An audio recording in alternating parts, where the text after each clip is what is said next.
Continuing on the theme of chanting 64 rounds of the Hare Krishna mantra, 1 lakh of names daily, or is 16 rounds okay?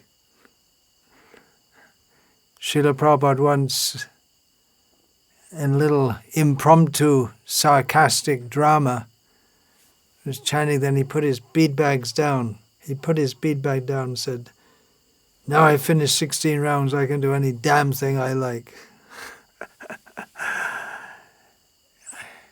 In the last session, I gave Srila Prabhupada's simple, transcendental arithmetic. 16 plus 4 equals BTG. Srila Prabhupada never exactly said that, but he stressed again and again and again that by chanting 16 rounds and following the 4 regulative principles, we can go back to Godhead. And of course, there are so many other things to consider. Developing an attitude of service, associating with devotees, not making offenses. But these are the basic principles. In a letter on the 8th of May, 1973, Srila Prabhupada wrote, "Now you must all carefully follow these 4 regulative principles. No meat eating." In a letter dated 8th of May 1973, Srila Prabhupada wrote, "Now you must all carefully follow these 4 regulative principles.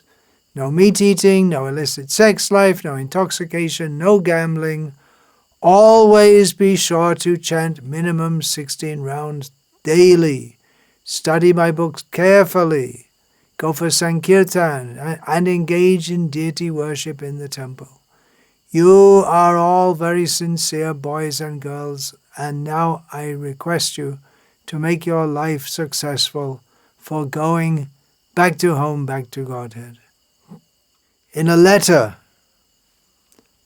just 12 days later, Srila Prabhupada wrote, "Please always follow the 4 regulative principles and chant minimum 16 rounds per day. Study my books very carefully and prepare yourself fully for going back home, back to Godhead." On arriving in Los Angeles on July the 8th, 1974, Srila Prabhupada gave an arrival address in which he said, "Follow the regulative principles, chant 16 rounds, you'll remain always happy because although we are in Los Angeles, we have nothing to do with the material atmosphere of Los Angeles. Therefore, a devotee who lives with Krishna or in Krishna consciousness does not live in the material world. He always lives in the spiritual world. That is confirmed in the Bhagavad Gita. Mangchyo vyabhicharena bhakti yogena sevate. Anyone who is engaged in bhakti yoga with Krishna, sagunan samatityaitan brahmabhuyaya kalpate. Such a person is always above these material modes of nature. Our difficulty or miserable condition of life is due to being under the material laws of nature. So it is a very simple method, and you are all intelligent boys and girls in the Western countries, and I am very happy that you have taken it seriously. Continue this. You'll never be unhappy, and not only here, but also, as Krishna said, Manmana bhavam mad bhakto madhyaji mang namaskuru. If you simply practice these 4 principles, always think of Krishna, manmana, become Krishna's devotees and offer Krishna obeisances and worship Krishna. We are teaching these 4 principles, how to worship Krishna, how to serve Krishna, how to become Krishna's devotee, and how to think of Krishna 24 hours. And if we do this, there is guarantee. Krishna says, Mame vaishasya sangshayaha. Without any doubt you will come to me. You will go back home, back to Godhead. So that's a bit of an expanded way of Srila Prabhupada making the point that 16 plus 4 equals BTG.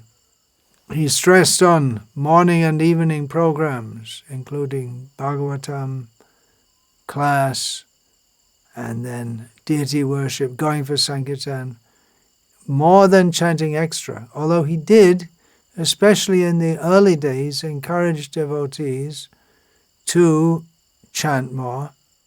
In a letter he wrote in December 1967, Srila Prabhupada said, "I am very glad to learn you are chanting 48 rounds. Actually, it is all right that one should chant 64 rounds, even 16 rounds, so if one is able to chant more than 16 rounds up to 64, it is very good. Very good. You fix up your rounds, try to increase it, but never decrease it." Shortly later, in February 1968, Srila Prabhupada wrote to a devotee who was having trouble following the regulative principle about illicit sex. Srila Prabhupada wrote, "I shall advise you to chant always, increasing the counting. 16 rounds is generally prescribed, but for the time being you can stop all other activities and increase the chanting to 64 rounds. Follow the rules and regulations strictly. If you want sex life, you are at liberty to get yourself married, but don't have illicit sex with some representative of Maya." Then in 1969, Srila Prabhupada wrote, "Yes, it is very good if you can chant 64 rounds. This is very nice if you can do it. But first of all, we should not be disturbed by any circumstances. If you do become disturbed, then this means you are still deficient in reaching the point. In Bhagavad Gita, it is said that when Krishna is within our view, at that time one is not disturbed even in the midst of gravest calamities. Anyway, even if we are disturbed, then the only resort is to chant and concentrate one's mind in Krishna. There is no other alternative. Chanting and dancing make one relieved of all material burdens." So in the early days, Srila Prabhupada stressed, chant more, up to 64. At least these letters from the early days. Later he would stress on to Hayagriva, who is having problems with Mr. Lust. Srila Prabhupada used that term. He told him to engage in deity worship. And later on, he stressed more on reading his books if you have extra time. He wrote to Satsvarup Das Goswami, if you have extra time, read books. And he's stressed, Srila Prabhupada stressed to Satsvarup Das Goswami that because you're a sannyasi, you should read. Srila Prabhupada, he wanted his disciples to read his books. He stressed on that. He didn't say first chant 64 rounds, then read my books. To Tamal Krishna Goswami, he told him you have to read, 2-3 hours a day. And Tamal Krishna Maharaj said, well, I'm so busy, I'm already sleeping. I'm already cut my sleeping down to 5 hours, and I'm busy all day. But Srila Prabhupada said, then you sleep less, but read more. Quite a challenge. It should be noted that Srila Prabhupada prescribed at least 16 rounds. He never said, don't chant more. Well, there is one instance, I'll get round to that. Now, on the subject of chanting 16 rounds, Srila Prabhupada, speaking in Vrindavan, the famous lectures in Radha Damodar Temple in Kartik of 1972, Srila Prabhupada addressed this issue of chanting 64 rounds or minimum 16 rounds. Srila Prabhupada said, patiently, if you go on executing your duties in devotional service as it is directed in the Shastras and confirmed by the spiritual master, then rest assured that your success is guaranteed. This is the way. Utsahan nishyadharyat tat karma pravartanat. You must execute the duties. Just like we have asked our students to finish 16 rounds chanting minimum. So Srila Prabhupada is giving the idea that this is the duty given by the Guru. But then Srila Prabhupada, went on to say 16 rounds is nothing. In Vrindavan there are many devotees who chant 120 rounds daily, like that. So 16 rounds is the minimum. I know in the Western countries it is difficult to finish 64 rounds or 120 rounds. Therefore, minimum 16 rounds that must be finished. Tat tat karma pravartanat. This is the direction. Observing the regulative principles. In this way, we must be abiding by the direction of the spiritual master and the Shastra. Then rest assured, success is guaranteed. So Srila Prabhupada says that 16 rounds is not much. But because I've given it, more or less he's saying that if you do it, because the spiritual master has given that direction, then rest assured, success is guaranteed. Srila Prabhupada said 16 rounds is nothing. Many Vrajavasis chant 120, which suggests that not all do. That is not a condition for going back to Godhead. In the old biographies, just like I was quoting in the last session on this topic about Prema Vilas, that Prema Vilas and the old biographical works in the Gauriya tradition, there are many names of prominent devotees mentioned, among whom some are said to chant 1 lakh daily, which suggests that most didn't. Even though they were eminent spiritual leaders, some of them were gurus, it seems that chanting 64 rounds was something special because some are particularly mentioned as doing so. If everyone is doing it, it wouldn't be mentioned those who did. So it seems historically that the majority of Gauriya Vaishnavas did not chant 64 rounds. Mostly it was Babajis, those who had taken leave from the regular household life, and they were chanting 64 rounds. So it is good to chant 64 rounds, but you can go back to Godhead, which means you can get prem and everything with 16. Why do I say that? Well, Srila Prabhupada says we can go back to Godhead with 16, and we accept that. He is the Senapati, the great general of Chaitanya Mahaprabhu, sent to fulfill his mission, to fulfill Chaitanya Mahaprabhu's mission. Priti vite ache jato nagar adigram sarvacha prachar hoibe moranam. Chaitanya Mahaprabhu predicted it. Srila Prabhupada was Chaitanya Mahaprabhu's representative for spreading Chaitanya Mahaprabhu's cult and name and glory all over the world. In a lecture on October the 2nd, 1968, Srila Prabhupada said that even in ordinary dealings, if I send some representative, if he signs something on my behalf, I have to accept that because he is my representative. He's giving the example of the Guru. So Chaitanya Mahaprabhu's representative, if he says, you can chant 16 rounds and go back to Godhead, then Chaitanya Mahaprabhu has to accept. And it's practically seen that many devotees chanting 16 rounds sincerely, performing other services, as Srila Prabhupada wanted, have fulfilled what he said about 16 plus 4 equals BTG by becoming highly advanced devotees and going back to Godhead. What about Jayananda Prabhu? Srila Prabhupada personally recognized him as such a great devotee that his disappearance should be celebrated as a regular festival. Jayananda was chanting 16 rounds, not 64. He was more advanced, we can say. We don't want to make so many comparisons, but if someone's coming along and saying, hey, 64, we're chanting 16-4, you're just chanting 16.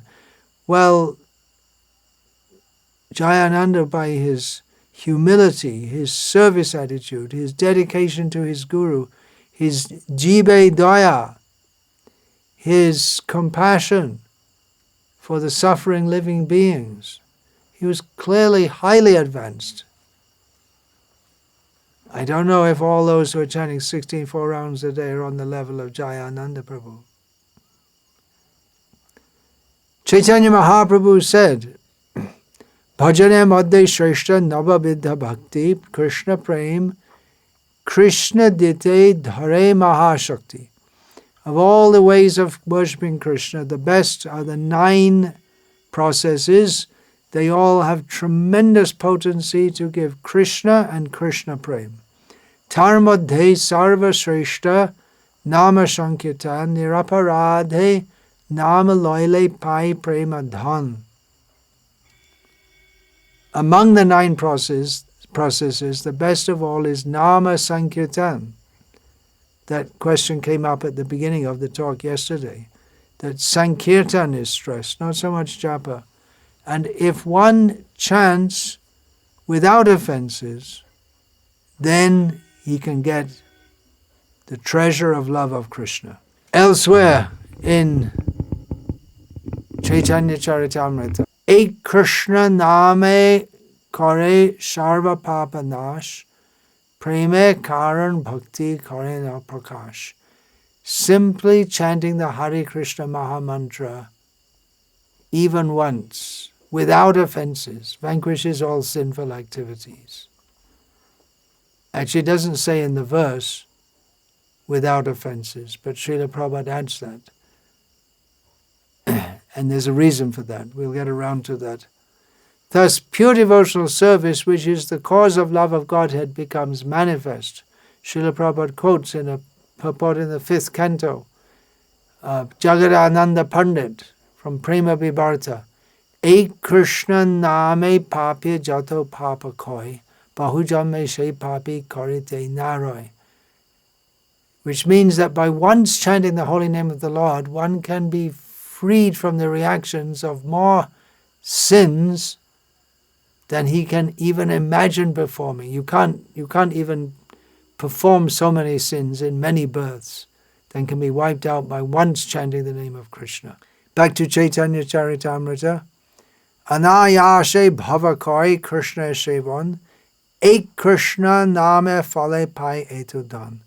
As a result of chanting the Hare Krishna Maha Mantra, one makes such great advancement in spiritual life that simultaneously his material existence terminates and he receives love of Godhead. The holy name of Krishna is so powerful that by chanting even one name, one very easily achieves these transcendental riches. Ek Krishna name kare sharva papa koi nava vidha bhakti purna nam hoite hoi. Similarly, in Chaitanya Charitamrita, simply by chanting the holy name of Krishna once, a person is relieved from all the reactions of a sinful life. One can complete the 9 processes of devotional service simply by chanting the holy name. So, should we chant 16 rounds, 64 rounds? The point is to chant without offense. And chanting once purely is better than millions of namaparadas. They say, okay, Krishna did it purely, finished, no need to chant anymore. But we do need to chant because chanting is purifying. We need to chant more and more. Well, not necessarily, even if you chant a lot. If it's nama parada, then we're piling on more and more offenses. Srila Prabhupada said that even if you do nama parada, it's definitely not on the stage of pure chanting or nama bas. Some benefit will be there, but first when one will have to suffer the reactions for offenses. So we have to stress also on purity in chanting. There's an anecdote. Srila Bhaktivinoda Thakur visited one village. He arrived there in the evening. In those days there were no phones, so it wasn't known that he was coming.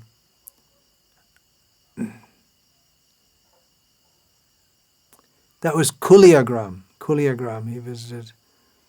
And he arrived in the evening just before sunset, and he arrived just at the edge of the village, and there was some empty house there, and he was lodged there. Just he had to get lodged before sunset. Nowadays we don't think, it doesn't make any difference, sunset, sunrise, but in pre-electricity days, you have to get lodged. It's before sunset, otherwise difficult to do or see anything. So in the morning, some gentlemen from the village came, and they were surprised he'd stayed there at night. How could you stay there at night? They'd heard of Bhaktivinoda Thakur because his writings, his magazines were being distributed widely throughout Bengal, so they'd heard of him. They were delighted that he had come, but they said to him, how could you stay in that house at night, that abandoned house? Didn't you get disturbed? There's a terrible ghost resides there. Bhaktivinoda Thakur said, yeah, the ghost came. I chanted Hare Krishna, and the ghost went away. And the men were more astonished. And they said, well, there was a pujari used to stay in that house, and he would chant all the time. But somehow he became a ghost. So Bhaktivinoda Thakur said his chanting could not have been pure. He must have been making offenses. And Bhaktivinoda Thakur quoted from Prema Vibarta, Ashadhu sange bai Krishna naam nahi hoy, naam akar bahire bate tabu, naam kabu noy. That unless one chants in the association of devotees, or if one is in bad association, then the name of Krishna doesn't manifest himself. You can make a sound which sounds like the name, but it's not actually the name. It's just some sound, that's all. So we may not be chanting at all. Of course, if you're chanting 64 rounds, it would seem that you must be having some taste, otherwise how can you do it? That's true for 16 rounds. Or by chanting you should get some taste, but still some fall, even chanting 64 rounds. Or they may be chanting 64 rounds. That was a contagious epidemic during the time of Bhaktivinoda Thakur and Bhaktisiddhanta Saraswati Thakur. Sadhus who seemed to be chanting a lot and doing bhajan and so many things, but they were secretly, or not secretly, having female concubines. So they weren't really chanting at all. It seems very strange how anyone could do that. How can you chant and then go and have illicit sex? But there are examples, sadly, unfortunately, in the contemporary Krishna consciousness movement also. Another important consideration is that the fruit of chanting is service. The Hare Krishna mantra means, please, O energy of Krishna, Krishna, please engage me in your service. In this regard, Srila Prabhupada writes in the Madhya Lila, chapter 16, text 188, in his purport, Srila Prabhupada writes, if one is purified by following Sri Chaitanya Mahaprabhu's orders, that is, by chanting the holy name of Krishna, one must certainly be eager to render service to the Lord. This is the test. When one engages enthusiastically in the Lord's service, it is to be understood that he is reaping the results of chanting the names of Krishna and Hari. One of Srila Prabhupada's sannyas disciples, Akshayananda Swami, said to Srila Prabhupada,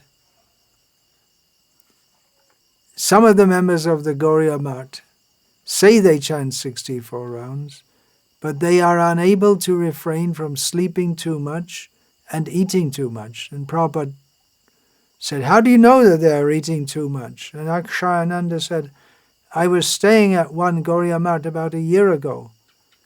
When I was traveling, I stayed a few days at some of their places. At night, they would have a whole big meal.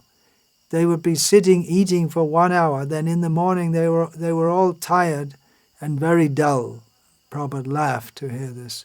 Akshayananda said, then again at lunchtime, and after that again, sleep. They couldn't do anything else. There was no time for preaching or distributing books, yet they were supposed to be doing 64 rounds. They were all very fat. Now, it's not very nice to bring this out, but it was said in the presence of Srila Prabhupada. And it brings out the point that if we're chanting 64 rounds, but the rest of the time we're not really doing much to further the mission of Chaitanya Mahaprabhu, maybe it's better to chant less.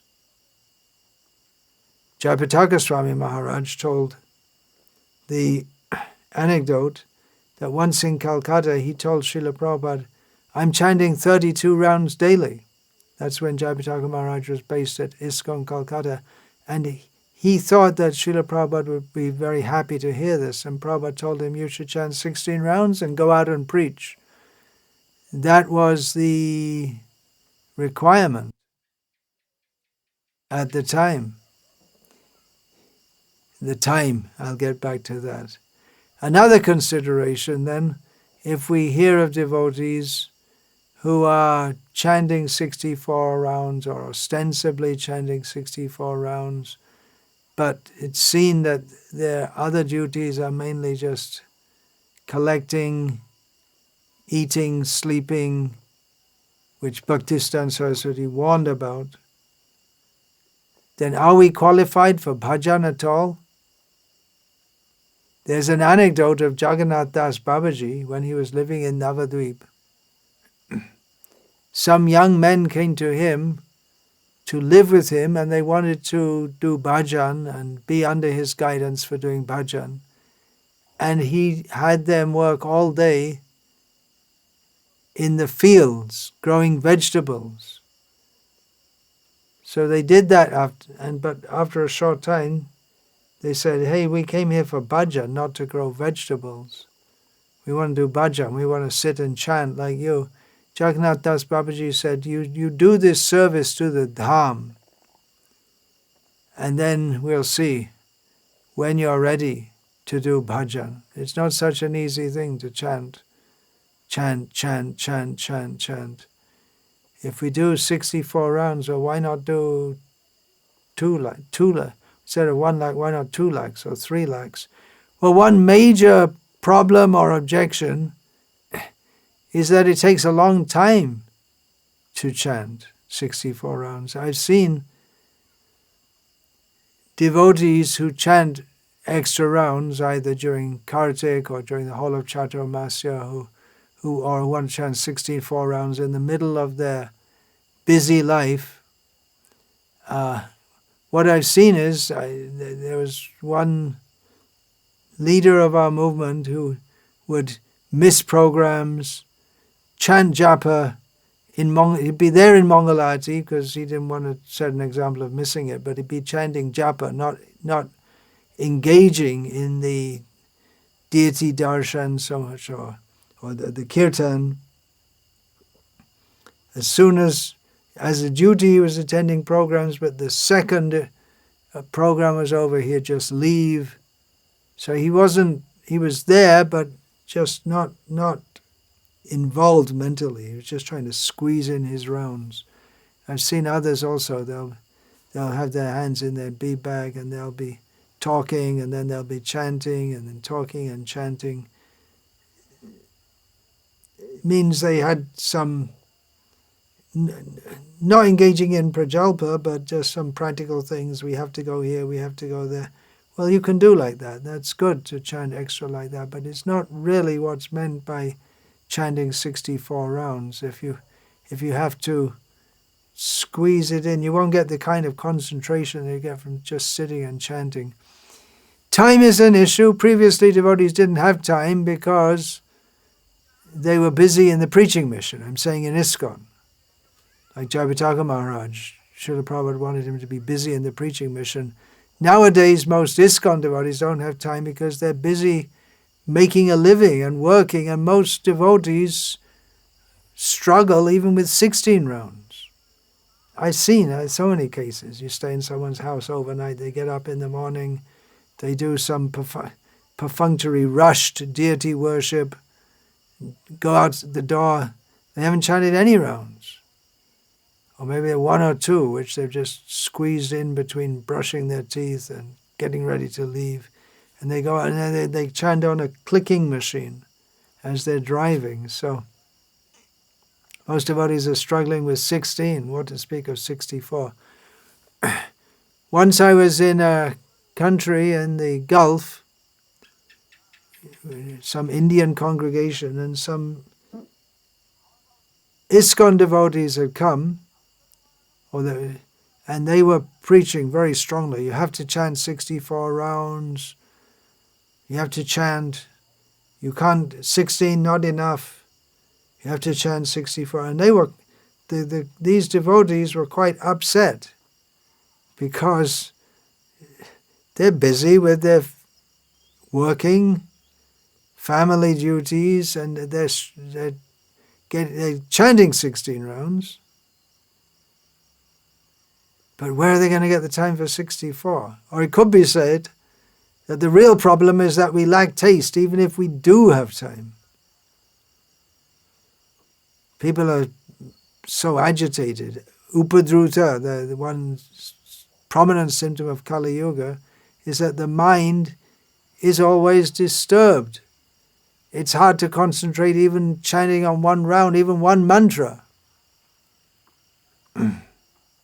The mind is so agitated. Modern life makes the mind so agitated. And then with all this mass communication and phones, news, WhatsApp, the mind is diverted here and there. So there should be taste. We're lacking taste. You can't chant 64 rounds, it would be thought, daily, unless you have taste, or it will develop by chanting or by Srila Prabhupada's blessing. You can also get taste by chanting 16 rounds and engaging in service, preaching. These two topics are always put together. Jibe doye name ruchi. Preaching, compassion for the jivas. The preaching of Krishna consciousness should go side by side with chanting. If we actually have taste for the holy name, as Haridas Thakur did, then despite chanting so much, he was also preaching. Bhaktivinoda Thakur's contributions to the understanding of Nama Tattva are unique in the history of Gaudiya Vaishnavism. He strongly advocated chanting 64 rounds daily. He was also preaching. So it shouldn't be that just simply you lock yourself away and chant and don't do much else. If one's actually going to be a follower of Haridas Thakur and Bhaktivinoda Thakur, Haridas Thakur, about him, Sanatan Goswami said, Apane achare keho na kare prachar, prachar kare keho na kare acha, acha prachar name karaho dui karj, tumi sharva guru, tumi jagate arj. Sanatana Goswami said to Haridas Thakur that some devotees, they preach, but they don't follow all the rules of proper Vaishnava behavior, such as chanting 64 rounds, I guess. And some do their achar, their behavior very nicely, but they don't preach. But, Haridas, Sanatan said, you do both in relation to the holy name. Haridas was both chanting 3 lakhs of names a day and preaching. So Sanatana Goswami said, you are the guru of the whole world. You are the most elevated person. So if you can sit peacefully and chant 16 rounds, or 64 rounds, without your mind being disturbed, that is a great gift. To have the spirit to preach is also a great gift. To do both, like Haridas Thakur, is the greatest gift. Now, I quoted at the beginning, near the beginning of the talk, in the last session, that Prabhupada said, we are not saying only 16 rounds. You can chant more if you want, 64, but actually we are not capable of chanting 64, 100,000 names a day. That is not possible for you. Is that a curse? Is it always going to be true for everyone that we can chant 16 rounds? It's a general observation we can see. And like I said, the major reason we don't have time, it's something to aim for the future maybe, for our own individual future. It's good for old people who do have time. I often advise older devotees to chant more. Don't just sit around. They may chant more, 32 rounds, that's good, but then what do you do? If you got all day free, you're retired, what are you going to do? Of course, you can serve in the temple. Some are very frail and weak. Then you can chant more and more. Why 32? Why only 64? You can go on and on and on. On Ekadashis, we can set aside extra time. Srila Prabhupada didn't stipulate 25 rounds on Ekadashis, but it did become a common practice. Janmashtami, we used to be told, yes, you should chant. As we're fasting all day, you can chant 16, more than 16 rounds, chant more. Of course, in our temples, our devotees are often very busy on Janmashtami. It's a major preaching function also. Anyway, it's something that we as a movement could look to aim for. It would be good if the leaders of ISKCON retired in their old age. Whoops, I'm something of a leader and I'm old. But especially those who are doing management. There's no need to go on doing management on and on and on. It would set a good example if leaders, managers, retired, did more chanting, and just get involved in the direct activities of Krishna consciousness. Not that management is unimportant or not spiritual if done for Krishna, but others can do it. It's a good example for others. If leaders, when they're old, especially if they're in poor health. A few years ago, one businessman devotee, he was about 80 years old. He was still doing business. He passed away on a business trip. He should have retired before that. He was somewhere in some remote place.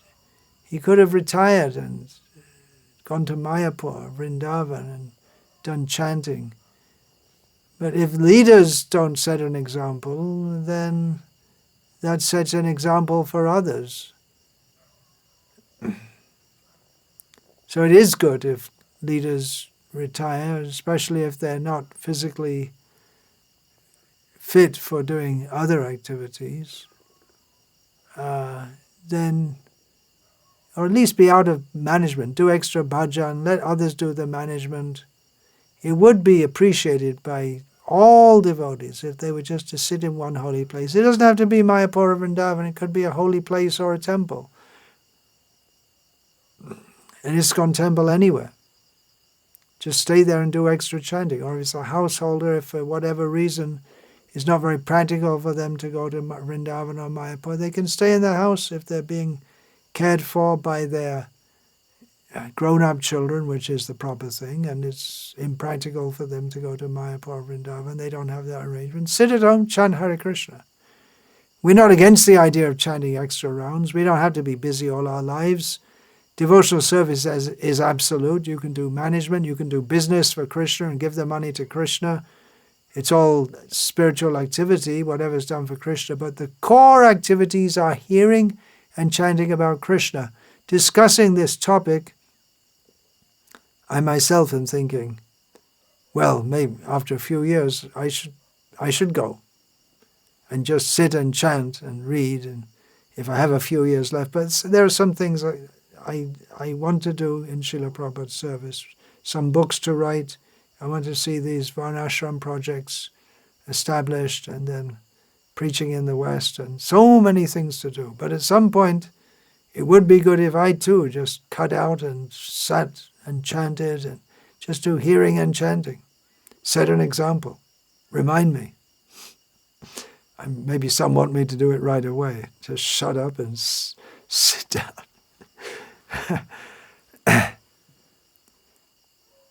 Srila Prabhupada wanted that we, the members of the Krishna conscious movement under his guidance, totally overhaul human society by introducing Varnashram Dharma, rural-based economy. And Srila Prabhupada said this method of living simply and high thinking will help us to save time for hearing and chanting about Krishna. So hopefully in the future, chanting 64 rounds will be the norm rather than an exception. Especially during seasons in farming, we find that there are some seasons when very, very busy.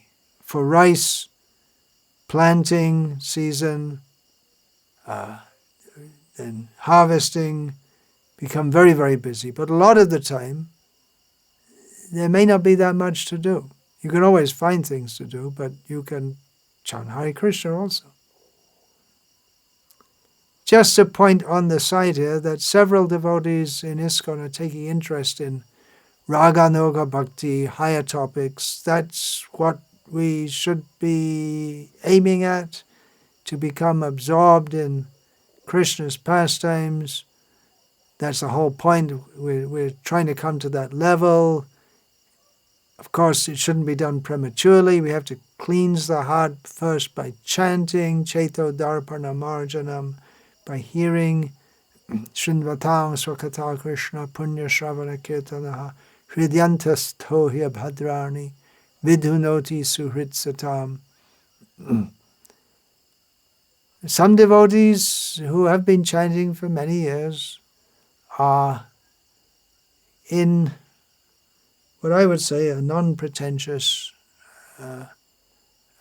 natural way. They're taking interest in Krishna's pastimes in Vrindavan. It means they're cultivating, remembering that, becoming absorbed in that. But traditionally, devotees who did this Leela Smaranam, or remembrance of Krishna's Vrindavan pastimes, would also chant minimum 64 rounds daily. It was a whole package that one who is going toward Leela Smaran, they chant 64 rounds, they'd live very simply and austerely, Nidrahara Vihara Kadi Vijita, minimizing eating, sleeping, no luxuries, living very austerely, observing Ekadashi in the way Chaitanya Mahaprabhu did by fasting all day and night, staying up at night, observing Chaturmasya vows. So it's not just 64 rounds. There is a whole package that goes with it, especially if we're going up to that, what we can call the higher level. Although fully dedicating one's life for serving Krishna's preaching mission, Srila Prabhupada also indicated that that is high realization. Anyway, the conclusion, it's good to chant 64 rounds, but not all devotees in history always did that. You can still become highly advanced, you can get prem, you can go back to Godhead with 16. Minimum, daily, and following everything else also. Vancha kalpatarubhyas chakripā sindhubhya vachapatitānam pavanebhyo vaishnavebhyo namo namaha.